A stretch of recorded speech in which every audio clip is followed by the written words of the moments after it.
So Allah subhanahu wa ta'ala sent the prophets to guide mankind. The effort was on the hearts primarily. It wasn't on the conditions or the situations or on the asbab or on money or anything. It was actually their midan of effort was the hearts of people. The heart of this insan is a very, subhanallah, peculiar and very powerful creation of Allah subhanahu wa ta'ala, because it's the one place that Allah can be contained in a sense. The heavens and the earth cannot contain Allah, but the heart.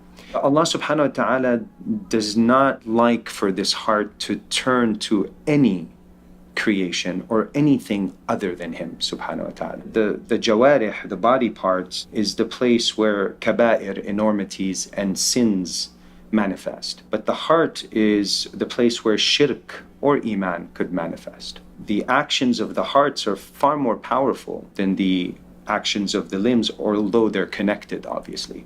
So the prophets made an effort so that to turn the hearts of people from makhluq to khaliq, and from dunya to akhirah, and from asbab to a'mal. And this was a rather, drastic, change. The amal salih that Allah mentions in the Quran, like we read in Surah Al-Kahf, فَمَنْ كَانَ يَرْجُو لِقَاءَ رَبِّهِ فَلْيَعْمَلْ عَمَلًا صَالِحًا.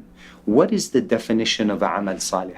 If you continue the ayah, وَلَا يُشْرِكْ بِعِبَادَةِ رَبِّهِ أَحَدًا. They say amal salih is one where the heart is completely turned towards Allah, even if there's no action. That means you could be fulfilling your duty with your spouse and you're fully aware of Allah subhanahu wa ta'ala. And on the other hand, one of the greatest a'mal is salah, where you're closest to Allah subhanahu wa ta'ala in sajda, but your heart is busy with your studies, work, and situations in general. That one with your spouse is amal salih, and that one is not. In fact, many people, but I pray. But success is not just in salah. You have to bring the correct attribute into the amal. So what does Allah subhanahu wa ta'ala want from us in salah? He uses in two different places. He says, those are successful that bring khushu'. We know قَدْ أَفْلَحَ الْمُؤْمِنُونَ الَّذِينَ هُمْ يُصَلُّونَ. That's not.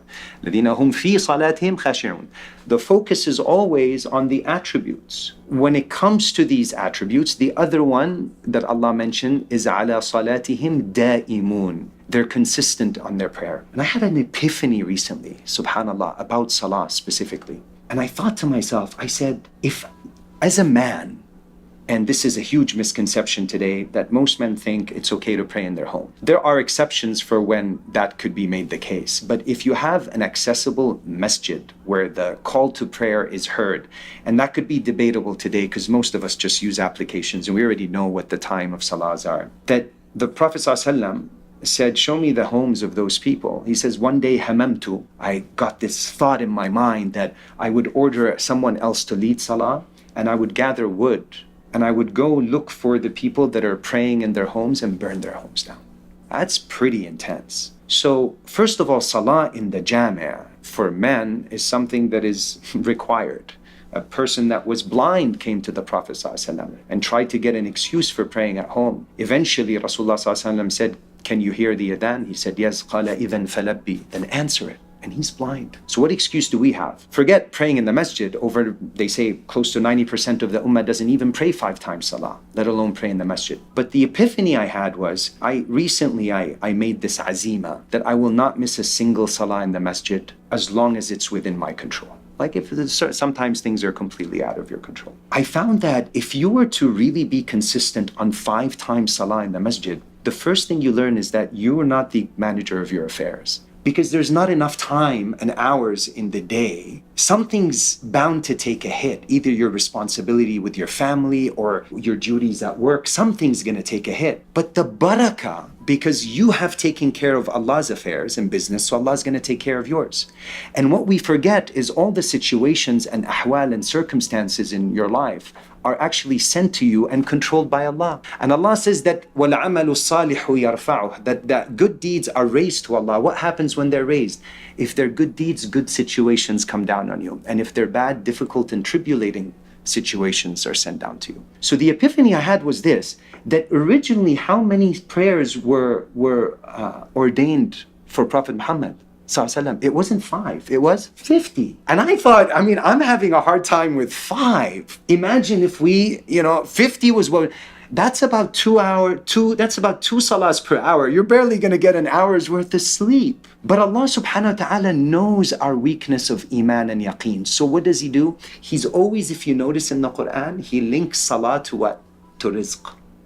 He'll say, وَأْمُرْ أَهْلَكَ بِالصَّلَاةِ command your family, your own family with salah. وَاصْطَبِرْ عَلَيْهَا heavier than wasbir. وَاصْطَبِرْ عَلَيْهَا لَا نَسْأَلُكَ رِزْقًا نَحْنُ. This is the plural jalala. This is the sort of, when Allah swears with nahnu, it's the royal sort of qasam. He says, nahnu, and you have no doubt, narzuquka. Wal-aqibatu, always rizq is related to God consciousness, taqwa. In another place, the greatest ayah of nur that talks about, describes the nur of Allah subhanahu wa ta'ala is in Surah An-Nur.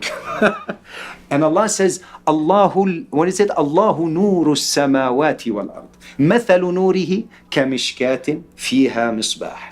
المصباح في زجاجة الزجاجة كأنها كوكب دري يوقد من شجرة مباركة زيتونة لا شرقية ولا غربية يكاد زيتها يضيء. That's a good observation. يكاد زيتها يضيء ولو لم تمسسه نار نور على نور. A lot of people today, it's nafsun ala nafs instead of nurun ala nur. Nurun ala nur yahdi Allahu li nurihi man yasha wa yadribu Allahu al-amthala lin-nas wallahu bi kulli shay'in alim. Powerful nur. What's the ayah right after it? في بيوت أذن الله أن ترفع ويذكر فيها اسمه. Now Allah is talking about masajid. Immediately after the ayah of nur. What is happening in the masajid? That the remembrance of Allah is happening. By who? رِجَالٌ لَا تُلْهِيهِمْ تِجَارَةٌ وَلَا بَيْعٌ عَنْ ذِكْرِ اللَّهِ. They're not distracted. Their businesses, their jobs, their 9 to 5s. These are the true rijal. They're not distracted by these things from salah.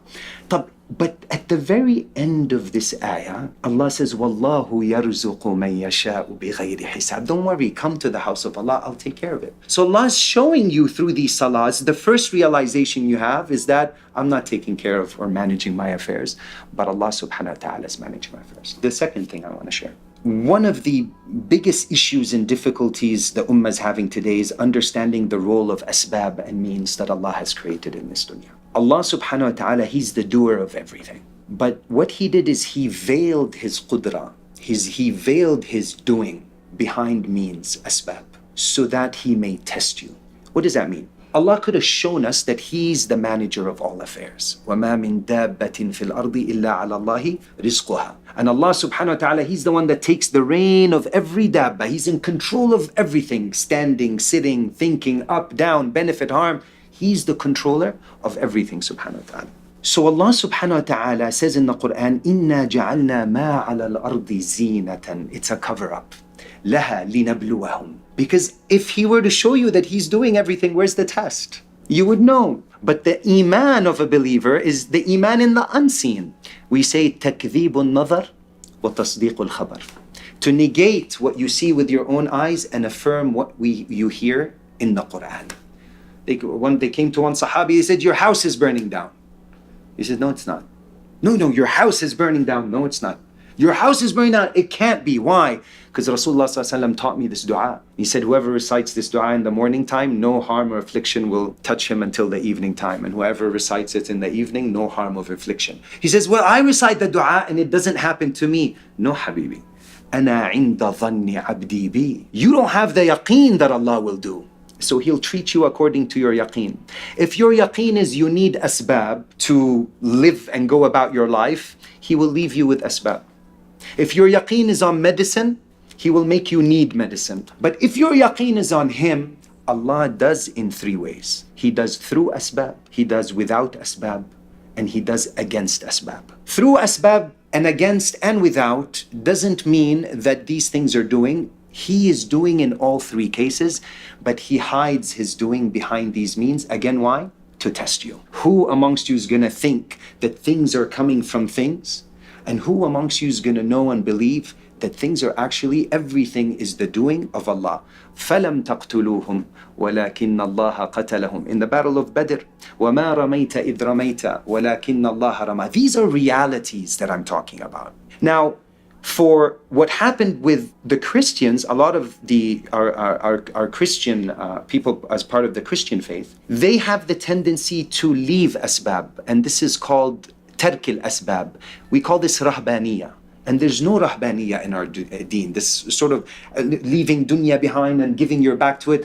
That's not the point, because that's the midan of test. So if you walk out of the place of the test, where's the difficulty in that? It's easy actually to turn your back. The second point is, this is in terms of leaving the asbab.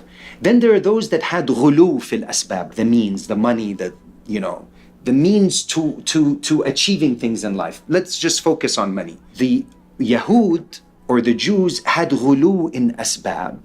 So they busied themselves so much with asbab that they had tawakkul and i'timad on these asbab. And this is the way of the Yahudiyah. What is the way of our deen? Two things.